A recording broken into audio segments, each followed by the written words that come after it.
so I always make too much. Because that's what my brain we are focuses. back. We're here with Antoni and Val, and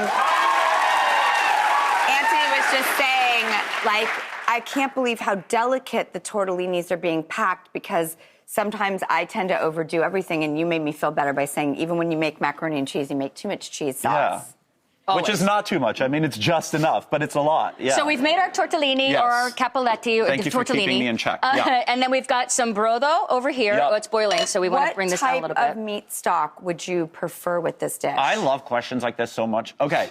Oh, good. Obviously, it's like choose your own adventure, obviously, but for this one specifically, the bits like the chicken wings, oxtail marrow that has like a lot of collagen and like that flavor, not only good for you, but there's just so much flavor. You just constantly, when you're making the stock and you're plopping your chicken and all your veggies into the pot, you want to constantly skim to get rid of all those impurities and that little foam that kind of rises to the top. So that you have this like beautiful clear consommé by the end of it. So choose your own adventure, but you can make ultimately what kind of seems like almost like a bone broth. It's a bone broth. Okay. Yeah. Okay, now I understand. And you know, and because this pasta is fresh, it's not. It takes seconds dry, to it cook, takes. right? Yeah, it does not take long. I mean, these look so I would dig into that pillowy right and now. Right? It looks, beautiful. yeah. Okay. I would dig into that while we're waiting for this to come to the top. Okay. All right, Because it's Do so. You're gonna love that. It's my favorite soup There you in the world.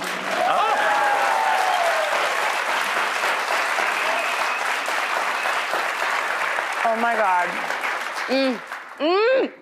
Noni, Come on. maron. Oh my God. That is the right amount of salt. So good. I was just gonna say it's salty. Mm-hmm.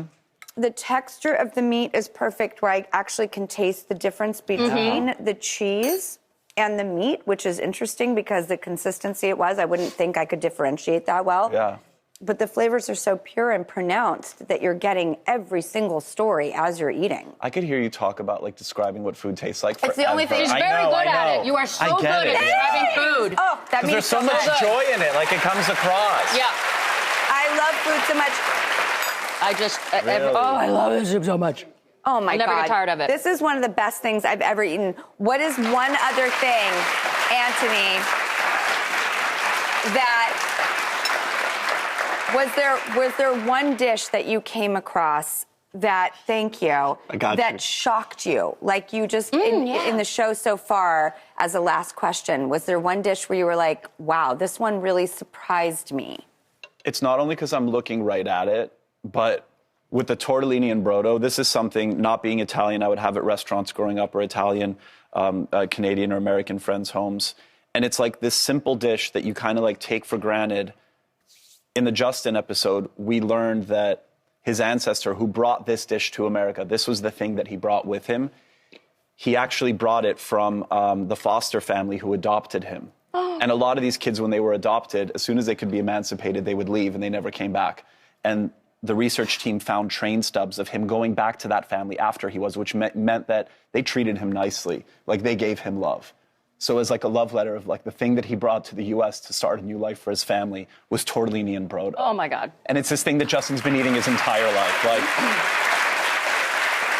it's to your point, it's so much more than just the dish. Yes, it's so much know? more than food. That's why I always say food is love, because Yeah. it's just, there's such stories behind every dish and the way we grew up, the way you love tuna noodle casserole and mac There's a and cheese. story there, There's a like there story is, there, and yeah. those are great dishes. I loved, and what made me like literally almost burst into tears was that Justin's ancestor was a foster kid who was treated well and loved who he was with enough to go back, that they Right. were kind, that they were good, and that this was a safe place.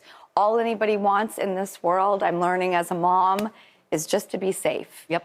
And so if we can give that to one another, how beautiful is that?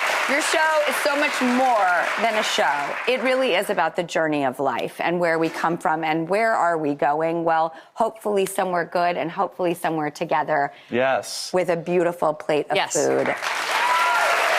No Taste Like Home, which is a Chef's Kiss title, is out weekly now on National Geographic, and then Hulu and Disney Plus. It's also produced by Gordon Ramsay, right? Yeah, Studio Ramsay. Yeah, I saw that in the credits. Yeah. Well done. It is so good. We'll be right back. Oh my God.